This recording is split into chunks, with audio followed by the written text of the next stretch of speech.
Chers élèves, bonjour. Ravi de vous rencontrer dans cette nouvelle vidéo pour continuer toujours la correction des examens régionaux concernant toujours la boîte à merveilles de Ahmed Sfraoui. On arrive à la correction de l'examen régional numéro 4. Si vous êtes prêts, on commence.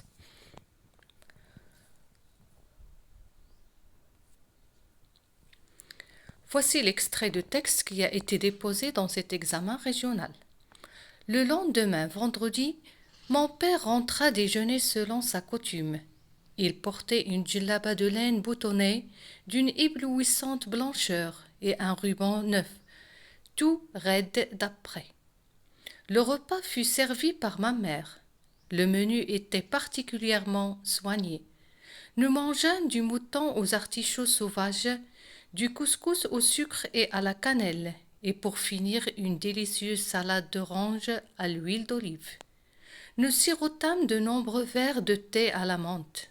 Au centre du plateau, 2 roses d'Espagne s'épanouissaient dans une vieille tasse de porcelaine. Ma mère soupira. Elle s'adressa à mon père. Le sort se montre parfois bien cruel. Pauvres et riches, bons et méchants, sont à la merci de ces revers. J'ai bien du chagrin. Je pense à la Laïcha et mon cœur saigne. Je n'ai pas voulu t'ennuyer hier soir avec les tristes événements qui se sont déroulés dans la journée.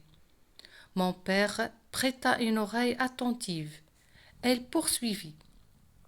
Moulay al-Arbi, le mari de la Laïcha, s'est disputé avec son associé, un certain Abdelkader, fils de je ne sais qui. Elle leva les yeux au plafond pour invoquer. Dieu écarte de notre chemin, de celui de nos enfants et les enfants de nos enfants, tous les fils du péché, qui se présentent le sourire aux lèvres et la poitrine pleine de ténèbres. Sois notre protecteur et notre mandataire. Amin. Cet Abdelkader, ce fils de l'adultère, ce disciple de Satan, ne possédait pas une chemise propre, comme Moulay al-Arbi le prit comme ouvrier dans son atelier de Michatine. Il le traita avec bienveillance, lui prêta de l'argent, le reçut souvent à déjeuner ou à dîner. Abdelkader se montrait poli et même obséquieux. Il chantait les mérites de Moulay al-Arbi, louait sa générosité, son bon caractère et la noblesse de ses sentiments. Tous les deux travaillaient beaucoup. Les babouches brodées jouissent auprès des femmes de Fès d'un grand succès. La production de Moulay al-Arbi et de son ouvrier avait bonne réputation. Abdelkader songea à se marier. Moulay al-Arbi l'encouragea dans cette voie et la Laïcha lui trouva une jeune fille digne d'éloge. Les mariages coûtent toujours très cher. Malgré ses nuits de veille, Abdelkader n'avait pas pu économiser. Il se trouva assez gêné lorsqu'il fallut verser une dot à sa fiancée. Il eut recours à son patron. Moulay al-Arbi réussit à assembler 80 rials. Il les lui versa sans méfiance. Il commit la faute de lui avancer cet argent sans établir de papier de reconnaissance de dette. Pour permettre à Abdelkader de gagner davantage, il l'associa à son affaire. Sais-tu comment ce fils de péché l'a remercié de ses bienfaits? Mon père ne savait pas. Ma mère ne lui laissa d'ailleurs pas le temps de répondre. Donc c'était l'extrait qui a été déposé dans cet examen régional. Comme vous l'avez remarqué, ce texte se situe après la visite de la Zoubida et son fils Sidi Mohamed à la maison de la Laïcha, qui racontait ses ennuis, ou bien les ennuis de son mari Moulay al-Arbi avec son associé. Donc, comme vous l'avez remarqué dans le texte, la Zoubida est très en colère et très touchée par ce qui est arrivé à son amie intime, la Laïcha. Donc, elle raconta tous ces événements à son mari. Passons maintenant aux questions qui ont été déposées dans cet examen régional. Pour les questions d'étude de texte, la première question, recopier et compléter le tableau suivant. Titre de l'œuvre, genre littéraire, personnage principal et auteur. Bien sûr, le titre de l'œuvre, c'est La boîte à merveilles. Le genre littéraire, un roman autobiographique. Le personnage principal de l'histoire est Sidi Mohammed et l'auteur est Ahmed Sfraoui. Deuxième question. Situez ce passage dans l'œuvre en choisissant l'une des trois propositions suivantes. Vous avez trois propositions, une seule est correcte. Juste, donc ce passage se situe juste après la visite de Lalla Aïcha et Lalla Zoubida à Sidi Ali Boural, ou bien juste après le retour de Ma'alem Abdeslam et de Sidi Mohammed de chez le coiffeur, ou bien juste après la visite rendue par Lalla Zoubida à Lalla Aïcha chez elle à Zanqat Hijjama.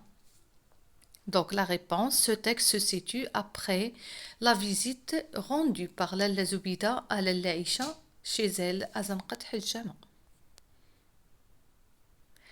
Analyse du texte, la troisième question.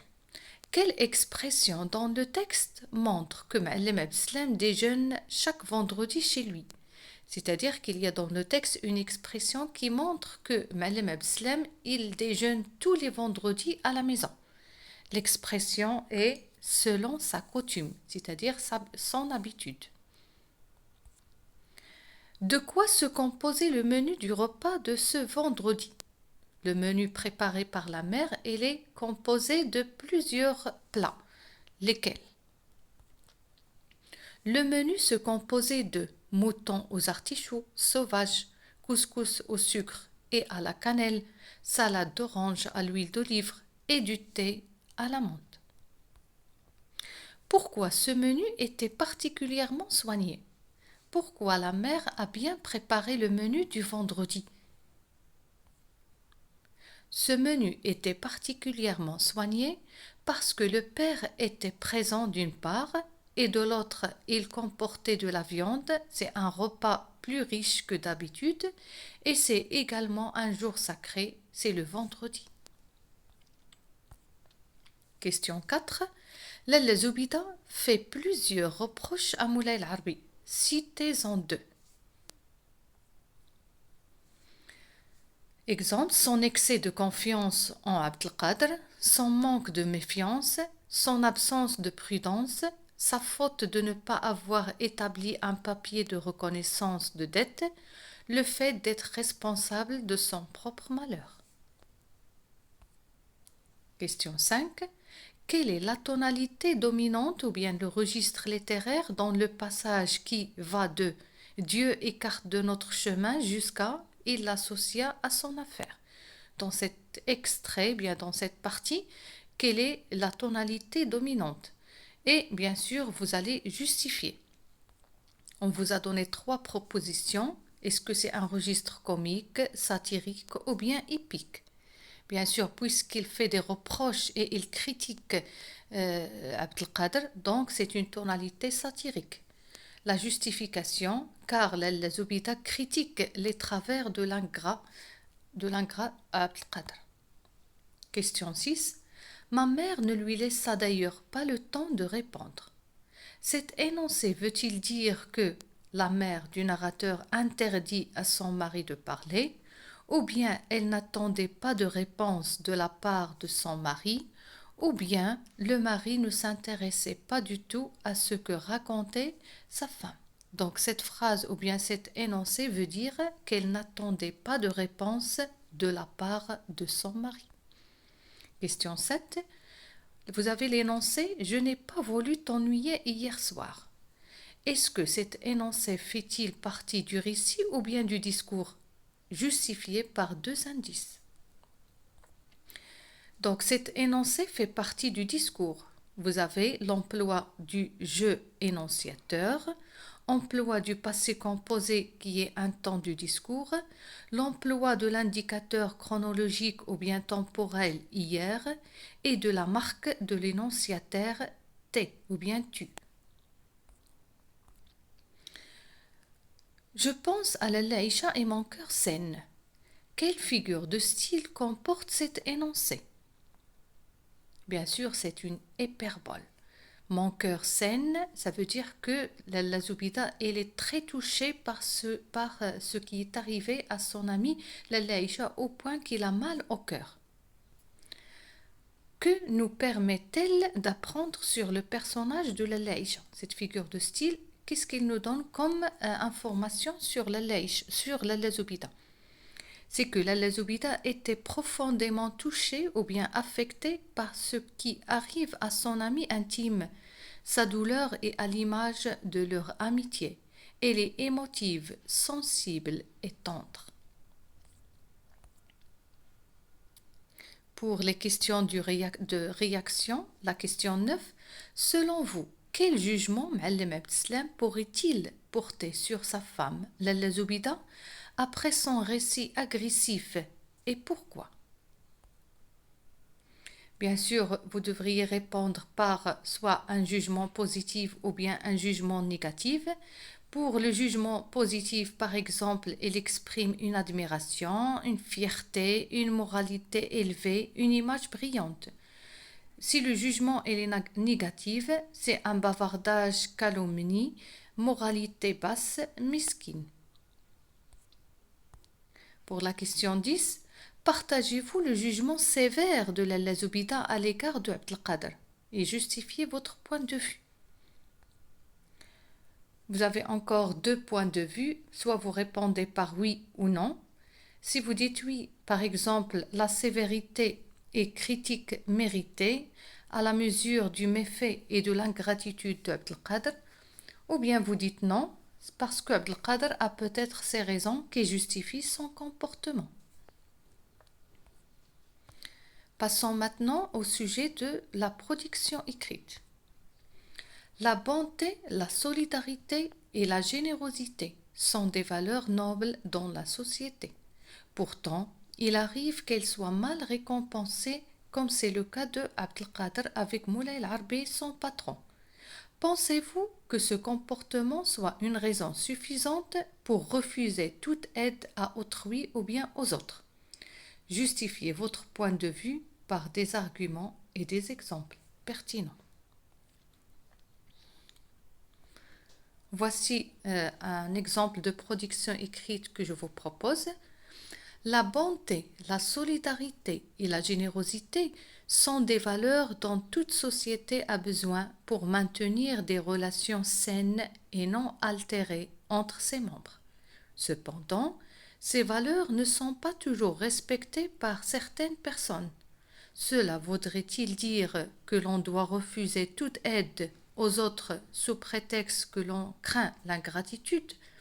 Tout d'abord, pour avoir une société équilibrée, ses membres doivent entretenir des relations basées sur des valeurs telles que la bonté, la solidarité, la générosité, le respect mutuel. Ensuite, beaucoup de gens ne respectent pas ces valeurs. Et l'exemple en est Abdelkader, l'un des personnages de la boîte à merveilles. Celui-ci a été aidé et soutenu au niveau de son travail par Moulay El-Harbi, le mari de la Laïcha, mais au lieu d'être reconnaissant à l'égard de cet homme, il l'a trahi sans scrupule et a réduit à néant tous ses efforts pour l'aider à avoir un bel avenir. Ce genre de personnes ingrates existe dans toutes les sociétés et ne doit pas influencer les autres qui croient à la solidarité, la bonté et la générosité. Car si ces valeurs disparaissent, on ne pourrait plus vraiment parler d'une société car chacun vivrait pour soi, même sans se soucier des autres. Enfin, comme le bien existe et survit à côté du mal, ces valeurs aussi doivent survivre et relever le défi devant les mauvais comportements d'une minorité.